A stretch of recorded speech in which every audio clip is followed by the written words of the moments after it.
تو پھر وہ آدمی جو اپنی زبان سے دوسروں کو تکلیف پہنچاتا ہے، اور یہ بھی ایک قسم کی تکلیف اور ایذا ہے، اس لیے اس شخص کے لیے جائز نہیں ہے کہ جو شخص اپنی زبان کے ذریعے دوسروں کو تکلیف پہنچاتا ہے وہ مسجد میں جماعت کے ساتھ نماز پڑھے اور دوسروں مصلین یا دوسرے نمازیوں کو تکلیف پہنچائے۔ ان الحمد للہ نحمده ونستعینه ونستغفره ونؤمن به ونتوکل علیہ ونعوذ باللہ من شرور انفسنا ومن سیئات اعمالنا ومن يهده الله فلا مضل له ومن يضلل فلا هادي له ونشهد ان لا اله الا الله ونشهد ان محمدا عبده ورسوله اما بعد فان خير الحديث كتاب الله وخير الهدي هدي محمد صلى الله عليه وسلم وشر الامور محدثاتها وكل محدثة بدعة وكل بدعة ضلالة وكل ضلالة في النار وقال الله عز وجل في مقام آخر يا أيها الذين آمنوا اتقوا الله وقولوا قولا سديدا يصلح لكم أعمالكم ويغفر لكم ذنوبكم ومن يطع الله ورسوله فقد فاز فوزا عظيما وقال الله عز وجل في مقام آخر أيضا ألم نجعل له عينين ولسانا وشفتين وهديناه النجدين۔ میرے محترم بزرگ بھائیوں، عزیز دوستو، اللہ تبارک و تعالیٰ نے جہاں ہم پر بے شمار نعمتیں نازل کی ہیں، ان نعمتوں میں سے ایک بڑی نعمت زبان ہے، اور یہ زبان اللہ تبارک و تعالیٰ کی دی ہوئی ایسی نعمت ہے جس کے ذریعے سے انسان نیک عمل بھی کرتا ہے اور برائی بھی کرتا ہے۔ اگر اس کا استعمال صحیح ڈھنگ سے اگر کرتے ہیں جیسا کہ اللہ اور اس کے رسول کا حکم ہے تو اس کے اوپر انسان اجر پاتا ہے، اللہ تبارک و تعالیٰ اس کو ثواب دیتا ہے، اور اگر وہی چیز غلط چیزوں میں استعمال اگر کرتا ہے اسی چیز کو، تو پھر ایسی صورت میں انسان برائی کے راستے پر چلا جاتا ہے اور مرنے کے بعد جہنم میں بھی جاتا ہے۔ اس لیے میرے بھائیوں، میرے عزیز، میرے دوستو، یہ زبان اللہ تبارک و تعالیٰ کی ایسی نعمت ہے جس کا ذکر اللہ تبارک و تعالیٰ نے قرآن مجید میں فرمایا کہ علم نجعل له عینین، کہ کیا ہم نے ان کے لیے دو آنکھیں نہیں بنا دی، کیا ہم نے جو ہے تمہارے لیے دو آنکھیں نہیں بنا دی، ولساناً، اور تمہیں زبان نہیں دی، اور دو ہونٹ نہیں دیے۔ اس سے پتہ یہ چلا کہ اللہ تبارک و تعالیٰ کی یہ بہت عظیم نعمت ہے۔ اس کے بارے میں اللہ تبارک و تعالیٰ نے قرآن مجید میں فرمایا کہ یا ایھا الذین آمنوا اتقوا اللہ، اے ایمان والو اللہ سے ڈرو، وقولوا قولا سدیدا، اور درست بات کہو، یصلح لکم اعمالکم، اگر تم ایسا کرو گے تو تمہارے اعمال کو اللہ تبارک و تعالیٰ اصلاح فرمائے گا، وَيَغْفِرْ لَكُمْ ذُنُوبَكُمْ، اور تمہارے گناہوں کو اللہ تبارک و تعالیٰ معاف کر دے گا، وَمَن يُطِعِ اللَّهَ وَرَسُولَهُ، اور جو شخص اللہ اور اس کے رسول کی فرما برداری کرے گا، فَقَدْ فَازَ فَوْزًا عَظِيمًا، تو اللہ تبارک و تعالیٰ اس شخص کو عظیم کامیابی عطا فرمائے گا۔ میرے بھائیوں، میرے عزیز، میرے دوستو، یہاں پر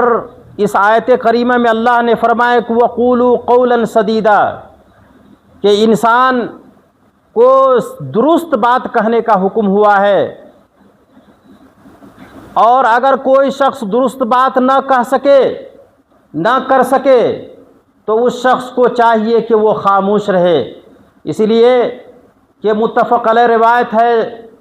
اللہ کے رسول صلی اللہ علیہ وسلم نے فرمایا کہ من کان یؤمن باللہ والیوم الآخر فلیقل خیرا او لیصمت، کہ جو شخص اللہ اور اس کے رسول پر ایمان رکھتا ہے اور یوم آخرت پر ایمان رکھتا ہے اس کو چاہیے کہ وہ بھلی بات بولے، نہیں تو پھر خاموش رہے، اس لیے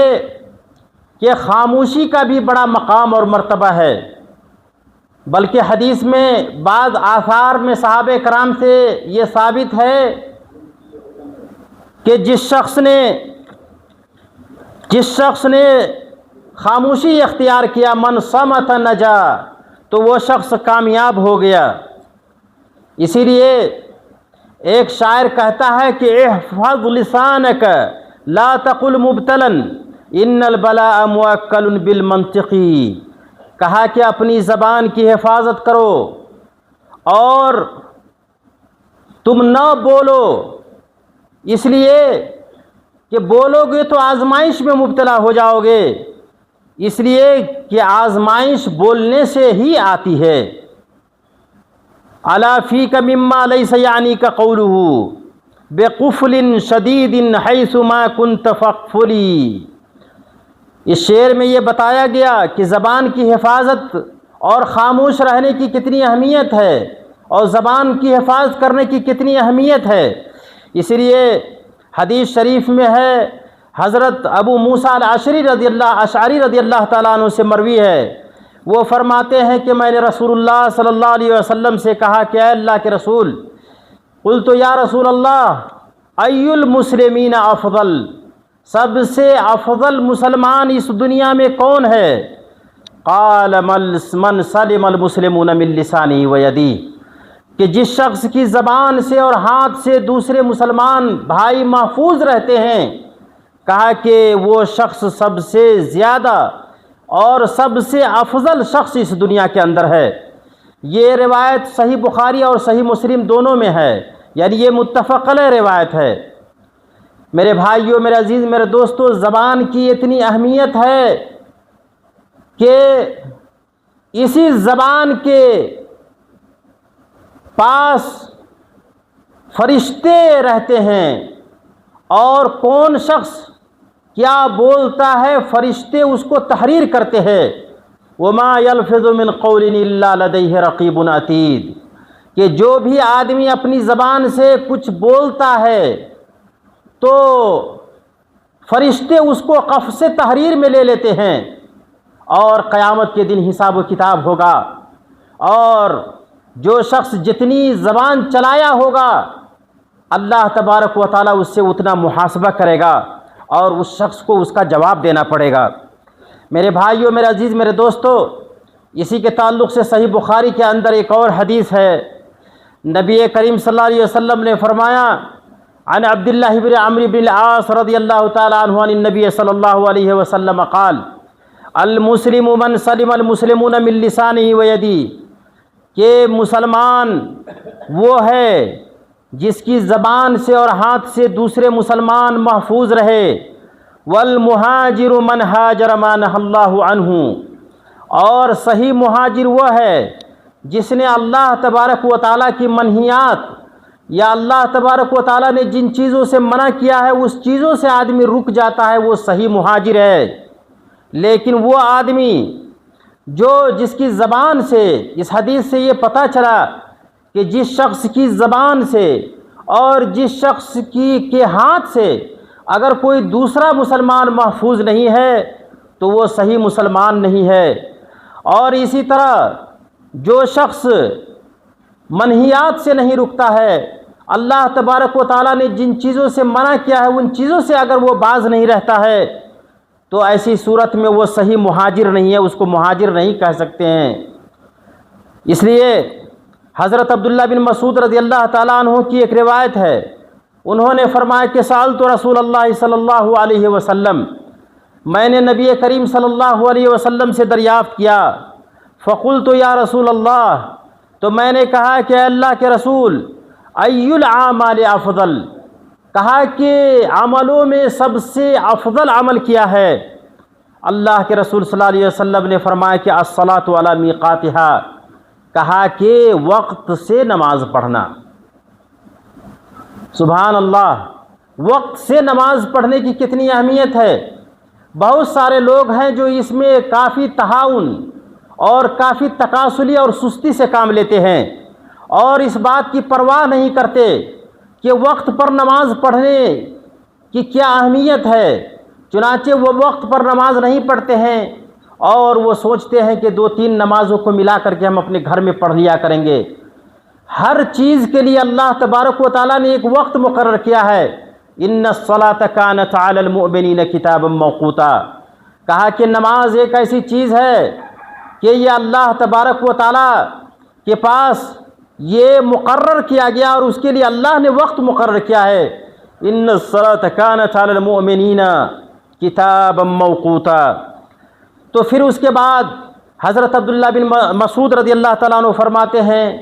کہ میں نے نبی کریم صلی اللہ علیہ وسلم سے دریافت کیا ثم ماذا، پھر اس کے بعد کون سا عمل افضل ہے؟ یہ تو سمجھا کہ سب سے افضل عمل وقت پر نماز پڑھنا ہے،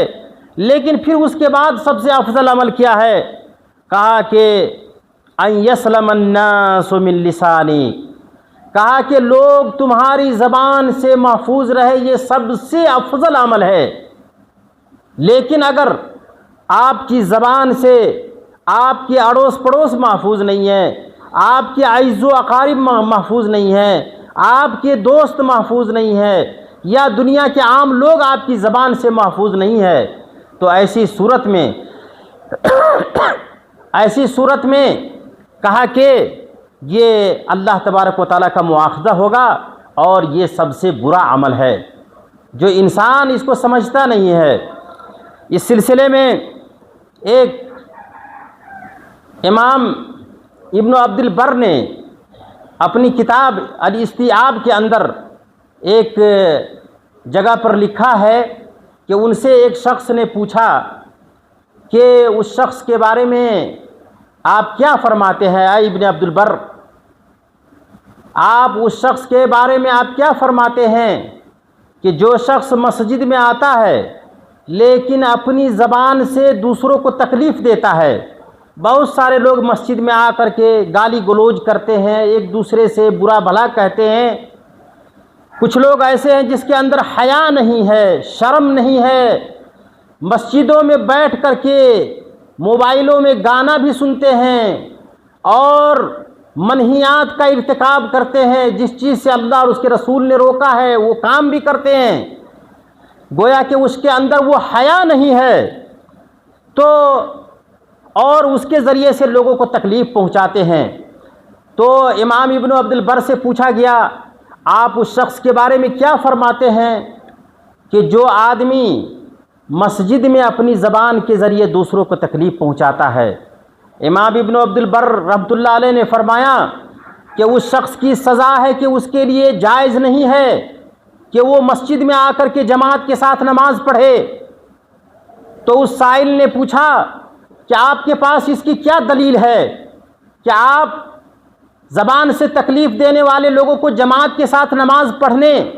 کے اوپر پابندی لگاتے ہیں، اس کے اوپر آپ کے پاس کیا دلیل ہے؟ امام ابن عبد البر رحمۃ اللہ علیہ نے فرمایا، کہا کہ نبی کریم صلی اللہ علیہ وسلم کی حدیث ہے من اکل الثوم والبصل فلا یقربن مصلانا، کہ جو شخص پیاز اور لہسن کھا لے اس کے لیے جائز نہیں ہے کہ وہ ہماری مسجدوں میں آ کر کے نماز پڑھے۔ گویا کہ کیونکہ حدیث میں فرمایا کہ فَإِنَّهُ تَتَعَزَّى بِهِ الْمَلَائِكَةُ، کہ اس کے ذریعے فرشتوں کو تکلیف پہنچتی ہے۔ گویا کہ پیاز اور لہسن کی بدبو سے دوسرے نمازیوں کو تکلیف پہنچتی ہے، تو ایسی صورت میں اس شخص کے لیے مسجد میں آنا جائز نہیں ہے، مسجد میں آ کر کے جماعت کے ساتھ نماز پڑھنا اس کے لیے جائز نہیں ہے۔ تو پھر وہ آدمی جو اپنی زبان سے دوسروں کو تکلیف پہنچاتا ہے، اور یہ بھی ایک قسم کی تکلیف اور ایذا ہے، اس لیے اس شخص کے لیے جائز نہیں ہے کہ جو شخص اپنی زبان کے ذریعے دوسروں کو تکلیف پہنچاتا ہے وہ مسجد میں جماعت کے ساتھ نماز پڑھے اور دوسروں مسلین یا دوسرے نمازیوں کو تکلیف پہنچائے۔ اس لیے میرے بھائیوں، میرے عزیز، میرے دوستو، اس مفہوم کو یا اس مسئلے کو آپ کو دقت اور باریکی سے سمجھنے کی ضرورت ہے کہ زبان کی کتنی اہمیت ہے۔ اسی لیے زبان سے وہی چیز استعمال کرے جس میں خیر اور بھلائی ہو، نہیں تو آپ خاموش رہے، کیونکہ اللہ کے رسول صلی اللہ علیہ وسلم نے فرمایا کہ من کان یؤمن باللہ والیوم الآخر فلیقل خیرا او لیصمت۔ جو شخص اللہ اور اس کے رسول کے اوپر ایمان لاتا ہے، یوم آخرت کے اوپر ایمان لاتا ہے، اس کے لیے ضروری ہے کہ وہ جب بولے تو بھلی بات بولے، نہیں تو وہ خاموش رہے۔ اس لیے انسانوں کو ہمیشہ خاموش رہنے کی عادت ڈالنی چاہیے۔ بہت سارے لوگوں کو عادت ہوتی ہے کہ مجلسوں میں یا اور لوگوں کے بیچ لا یعنی چیز استعمال کرتے رہتے ہیں اور بولتے رہتے ہیں، بک بک کرتے رہتے ہیں، اور اس کو یہ پتہ نہیں ہوتا ہے کہ وما یلفظ من قول الا لدیہ رقیب عتید، کہ اس کی زبان کے پاس فرشتے کھڑے ہیں اور وہ اپنی زبان سے کیا بولتا ہے فرشتے اس کو قفس تحریر میں لے لیتے ہیں، اس کو لکھتے ہیں۔ اور اس حدیث کے اندر یہ بھی فرمایا کہ من کان یؤمن باللہ والیوم الآخر، کہ جو شخص اللہ اور اس کے رسول کے اوپر ایمان لاتا ہے، اس کے بعد میں فرمایا کہ والیوم الآخر، اور جو شخص یوم آخرت پر ایمان لاتا ہے اس شخص کو چاہیے کہ وہ بھلی بات بولے، نہیں تو خاموش رہے۔ اس حدیث سے پتہ یہ چلتا ہے، اور یوم آخرت کا تذکرہ یہاں پر اس لیے کیا گیا ہے تاکہ اگر کوئی شخص اپنی زبان کا استعمال صحیح طور پر نہیں کرتا ہے تو یوم آخرت میں قیامت کے دن اللہ تبارک و تعالیٰ اس کا حساب و کتاب لے گا۔ اسی لیے اللہ کے رسول صلی اللہ علیہ وسلم نے فرمایا کہ من کان یؤمن باللہ والیوم الآخر، کہ جو شخص اللہ اور اس کے رسول پر ایمان لاتا ہے، اور یوم آخرت کی قید اسی لیے لگایا کہ قیامت کے دن اس کا حساب و کتاب ہوگا، کیونکہ حضرت البراء بن عازب رضی اللہ تعالیٰ عنہ سے مروی ہے، وہ فرماتے ہیں کہ ایک دیہاتی نبی کریم صلی اللہ علیہ وسلم کے پاس آیا، فقال یا رسول اللہ، فرمایا کہ اے اللہ کے رسول علمنی علما یدخلنی الجنہ، کہ اے اللہ کے رسول صلی اللہ علیہ وسلم آپ مجھے ایک ایسا علم بتائیے کہ جس کے کرنے سے آدمی جنت میں چلا جائے گا، یا جس علم کے ذریعے آدمی جنت میں چلا جائے گا۔ قال، اللہ کے رسول صلی اللہ علیہ وسلم نے فرمایا کہ عاتق النسمہ، کہا کہ تم گردن کو آزاد کرو، تم جو ہے جان اور غلاموں کو آزاد کرو۔ فَإِن لَّمْ تُطِقْ ذَلِكَ، کہا کہ اگر تم اس کی طاقت نہیں رکھتے ہو، فَأَطْعِمِ الْجَائِعَ، تو تم جو ہے بھوکے کو کھانا کھلاؤ۔ وَاسْقِ الظَّمْآنَ، کہا کہ پیاسوں کو پانی پلاؤ۔ وَأَمْرٌ بِالْمَعْرُوفِ، اور کہا کہ بھلی باتوں کا حکم دیا کرو۔ وَالنَّهْيُ عَنِ الْمُنْكَرِ، یا تم جو ہے منکر چیزوں سے تم روکو۔ فَإِن لَّمْ تُطِقْ ذَلِكَ، اگر تم اس کی بھی طاقت نہیں رکھتے ہو تو کم سے کم یہ کام کرو، فَكُفَّ لِسَانَكَ، تم اپنی زبان کو بند رکھو، تم خاموشی اختیار کرو۔ تو ایسی صورت میں کثرت خاموش اور زیادہ چپ رہنا اور لایانی چیز کا استعمال نہ کرنا، یہ تم کو یہ چیز جنت میں لے جائے گی اور تم جنت میں داخل ہو جاؤ گے۔ سبحان اللہ، یہ اللہ تبارک و تعالیٰ سے کی کتنی بڑی نعمت ہے۔ اسی طرح حضرت عقبہ بن عامر رضی اللہ تعالیٰ عنہ سے مروی ہے، وہ فرماتے ہیں میں نے کہا قلت یا رسول اللہ من نجات، کہ اے اللہ کے رسول صلی اللہ علیہ وسلم کیسے نجات مل سکتی ہے، نجات کس چیز میں ہے؟ اللہ کے رسول صلی اللہ علیہ وسلم نے فرمایا کہ امسک علیک لسانک، کہا کہ تم اپنی زبان کو بند رکھو، تم اپنی زبان کو بند رکھو تو ایسی صورت میں تمہیں نجات ملے گی۔ بلکہ ایک دوسری حدیث میں نبی کریم صلی اللہ علیہ وسلم نے فرمایا کہ طوبی لمن ملک لسانہ، اس شخص کے لیے خوشخبری ہے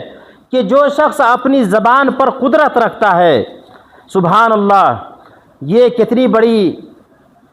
کتنی بڑی نعمت ہے اللہ تبارک و تعالیٰ کی۔ بلکہ ایک دوسری حدیث میں نبی کریم صلی اللہ علیہ وسلم نے فرمایا کہ من یضمن لی ما بین لحیتیہ، کہ جو شخص اپنے دونوں داڑھ کے بیچ جو چیز ہے اس کی ضمانت لے لے، وما بین رجلیہ، اور دونوں اپنے پاؤں کے بیچ جو چیز ہے یعنی شرمگاہ، دو داڑھ کے بیچ جو چیز ہے وہ زبان ہے، کہا کہ جو شخص اگر زبان کی گارنٹی لے لیتا ہے، وما بین رجلیہ، اور اپنے دونوں پاؤں کے درمیان یعنی شرمگاہ کی اگر کوئی شخص گارنٹی لیتا ہے تو کہا کہ اضمن لہ الجنہ، تو میں اس کے لیے جنت کی گارنٹی لیتا ہوں۔ سبحان اللہ، زبان کی ضمانت اور شرمگاہ کی ضمانت لینے پر اللہ تبارک و تعالیٰ نے آپ کے لیے، نبی کریم صلی اللہ علیہ وسلم نے آپ کے لیے جنت کی گارنٹی لی ہے۔ حضرت انس رضی اللہ تعالیٰ عنہ سے مروی ہے، ایک حدیث ہے کہ لا یستقیم ایمان عبد حتی یستقیم قلبہ، کہ اس وقت تک انسان کا ایمان درست نہیں ہوگا جب تک کہ اس کا دل نہ درست ہو جائے۔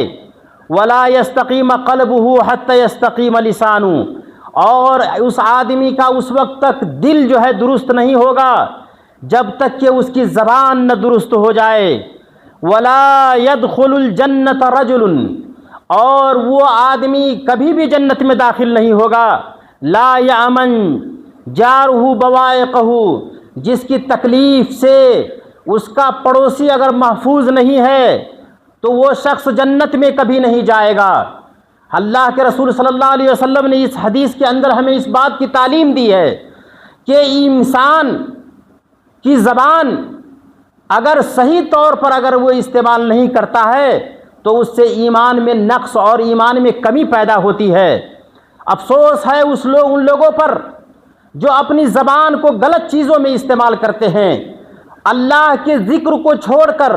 اپنی زبان کو لغویات میں استعمال کرتے ہیں، اپنی زبان گانوں اور بجانوں میں استعمال کرتے ہیں، فحش اور لغو چیزوں میں استعمال کرتے ہیں، گالیوں میں اپنی زبانوں کو استعمال کرتے ہیں، تو اس سے ایمان کے اندر کمی آتی ہے اور اس شخص کا ایمان کم ہو جاتا ہے، کیونکہ نبی کریم صلی اللہ علیہ وسلم نے فرمایا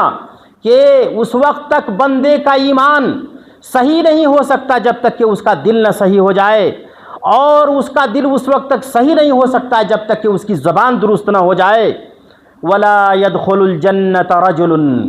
اور اس وقت تک کوئی آدمی جنت میں نہیں جا سکتا ہے جب تک اس کے پڑوسی اس سے محفوظ نہیں ہے۔ ہمارے لیے اس حدیث کے اندر ایک درس ہے کہ آج ہم بہت عیش و عشرت سے جیتے ہیں اور ہم سوچتے ہیں کہ ہم اگر صحیح ہیں، چاہے ہمارے اڑوس پڑوس قرب و جوار کے لوگ تکلیف میں ہو اور اس کے ذریعے سے اس کو تکلیف پہنچے، اس کو کوئی پرواہ نہیں ہے، جس کی وجہ سے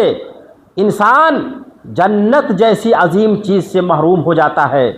کیونکہ نبی کریم صلی اللہ علیہ وسلم نے فرمایا کہ لا يدخل الجنت رجل، کہ اس وقت تک کوئی آدمی جنت میں نہیں جا سکتا ہے